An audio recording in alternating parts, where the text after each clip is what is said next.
La mayoría de las personas cree que con solo tener algo de oro o plata ya está protegida, que el simple hecho de tener exposición a metales preciosos automáticamente los coloca del lado seguro de lo que viene. Pero la historia demuestra que las transiciones monetarias no funcionan así. En casi todos los grandes cambios financieros, quienes pensaban estar preparados fueron, en realidad, los que quedaron más expuestos. No porque tuvieran los activos equivocados, sino porque tenían muy poco, los tenían de forma incorrecta o no entendían para qué servían realmente cuando el sistema entraba en estrés real.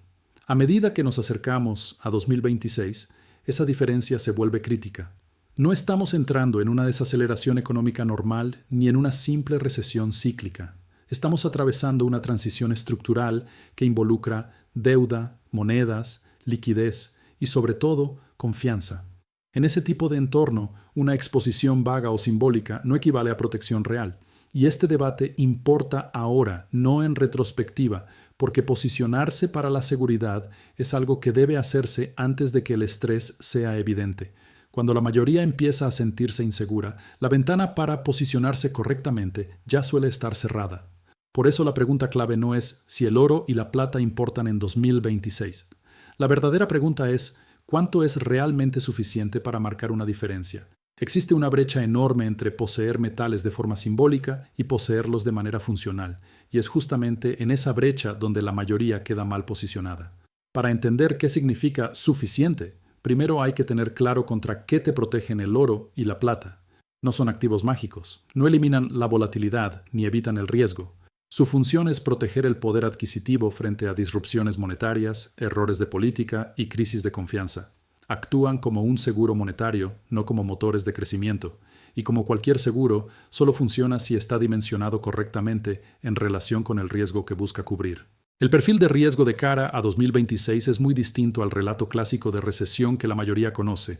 No se trata solo de crecimiento lento o desempleo al alza. El problema central es la saturación de deuda combinada con presión política sobre la política monetaria. Los gobiernos cargan niveles de deuda que no pueden sostenerse sin inflación persistente o represión financiera. Los bancos centrales están atrapados entre proteger las monedas y proteger los mercados, y la historia muestra que, cuando deben elegir, protegen los mercados. Esa decisión siempre tiene consecuencias para los ahorristas. Cuando los rendimientos reales se comprimen, cuando el poder adquisitivo de la moneda se diluye y cuando los activos financieros dependen cada vez más del respaldo político, los activos monetarios tangibles empiezan a cumplir un rol diferente. El oro actúa como un ancla de credibilidad frente a la degradación de la moneda. La plata, en cambio, funciona como un activo híbrido, sensible tanto al estrés monetario como a la demanda industrial. Esa doble naturaleza es la razón por la que la plata se comporta distinto al oro durante las transiciones. ¿Y por qué tener uno sin entender el rol del otro genera desequilibrios? Uno de los errores más comunes es pensar en porcentajes sin contexto. Reglas generales como 5% en oro o 10% en metales suenan bien, pero no son universales. La asignación no se trata de copiar un portafolio modelo, sino de ajustar la exposición al riesgo real de cada persona. Alguien con alto endeudamiento, pocos ahorros y un ingreso totalmente dependiente del sistema financiero necesita una estrategia distinta a alguien con baja deuda, ingresos diversificados y flujo de caja sólido. Suficiente es relativo, pero no es arbitrario. Otro malentendido clave es el horizonte temporal. El oro y la plata no te protegen del ruido diario del mercado, te protegen a lo largo del ciclo. Quienes entran en pánico y venden metales durante las caídas suelen ser los mismos que los compraron por razones equivocadas. Los activos de protección se sienten incómodos cuando se poseen correctamente, porque no están diseñados para hacerte sentir rico durante las burbujas, sino para evitar que quedes destruido cuando esas burbujas estallan. A medida que avanzamos hacia 2026, varias presiones estructurales empiezan a converger al mismo tiempo. Las necesidades de refinanciación de los gobiernos se aceleran. Los costos de intereses consumen una porción cada vez mayor de los presupuestos nacionales. Los ciclos políticos intensifican la presión sobre los bancos centrales para sostener crecimiento y empleo, incluso a costa de la estabilidad de la moneda. Al mismo tiempo, la confianza global en las monedas de reserva se ve erosionada por sanciones, fragmentación del comercio y realineamientos geopolíticos. Estos no son riesgos teóricos, ya están presentes en las decisiones de política y en el comportamiento de los mercados. Los propios bancos centrales están enviando señales claras, no con discursos, sino con acciones. A pesar de los precios más altos, continúan acumulando oro, no porque esperen un colapso inmediato, sino porque están reduciendo exposición al riesgo de contraparte. Cuando las instituciones que emiten monedas prefieren mantener un activo que no puede imprimirse, están revelando cómo ven el futuro. Esa señal no debería ser ignorada por los individuos. La plata agrega una capa adicional a este escenario. A diferencia del oro, la plata se consume. Se utiliza en infraestructura energética, electrónica, aplicaciones médicas y tecnologías de defensa. A medida que la demanda industrial crece y la oferta permanece limitada, la plata se mueve en un espacio distinto, más volátil, pero también con mayor potencial. Esa volatilidad es una espada de doble filo, y por eso el tamaño de la posición es aún más importante en plata que en oro. Entonces, ¿cómo se piensa el concepto de suficiente en términos prácticos? Todo comienza definiendo qué es exactamente lo que estás intentando proteger.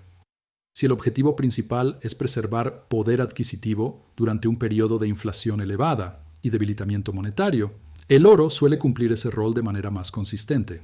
Si además buscas una opcionalidad adicional frente a estrés monetario combinado con escasez industrial, la plata empieza a ocupar un lugar más relevante. Pero ninguno de los dos debería dominar tu vida financiera al punto de exponerte a volatilidad innecesaria o a problemas de liquidez. La liquidez es otro factor que suele pasarse por alto. Los metales no son tan líquidos como el efectivo o las acciones en todas las circunstancias, especialmente cuando se trata de metal físico. Esa es parte de su fortaleza y también de su limitación. No quieres verte obligado a vender activos de protección en medio de una crisis para cubrir gastos de corto plazo. Por eso, los metales deben ubicarse por encima de un colchón de emergencia, no en reemplazo de él. Quienes ignoran este orden suelen terminar liquidando oro o plata en el peor momento posible. El debate sobre 2026 también tiene que ver con la secuencia de los eventos. El orden importa. La inflación puede llegar en olas. Las respuestas de política suelen retrasarse.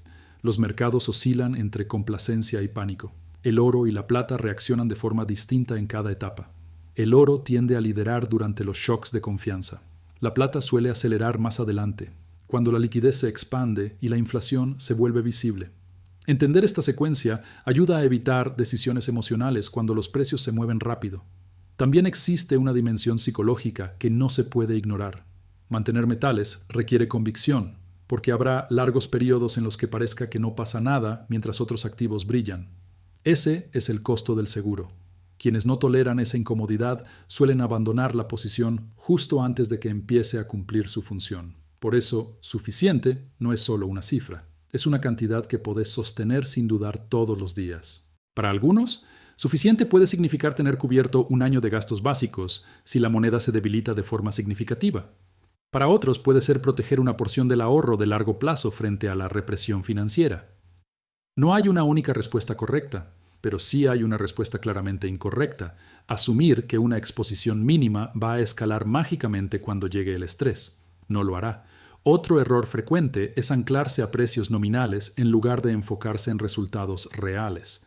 Muchas personas se preguntan si el oro o la plata están caros en determinado nivel, sin preguntarse qué representan esos precios frente a la expansión monetaria, los niveles de deuda y la pérdida de poder adquisitivo. En un entorno donde el dinero se crea más rápido que los bienes y servicios, los precios nominales pierden relevancia. Lo que importa no es cuánto cuesta un activo en moneda, sino qué puede comprar a lo largo del tiempo. A medida que nos acercamos a 2026, el margen de error se reduce. Ajustar una asignación con tiempo siempre es más sencillo que hacerlo bajo presión. Esto no implica decisiones extremas ni movimientos impulsivos. Implica actuar con intención en lugar de reaccionar por miedo.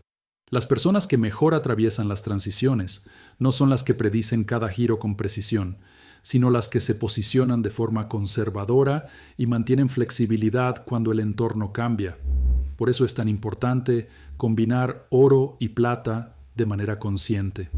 El oro aporta estabilidad y credibilidad monetaria. La plata aporta opcionalidad y sensibilidad al estrés inflacionario. Juntos pueden equilibrarse. Mal utilizados pueden amplificar errores. El objetivo no es maximizar retornos, sino minimizar arrepentimientos cuando las condiciones se deterioran. En la próxima fase del ciclo, La pregunta clave no será si el sistema financiero sigue funcionando, sino cómo funciona y a quién beneficia.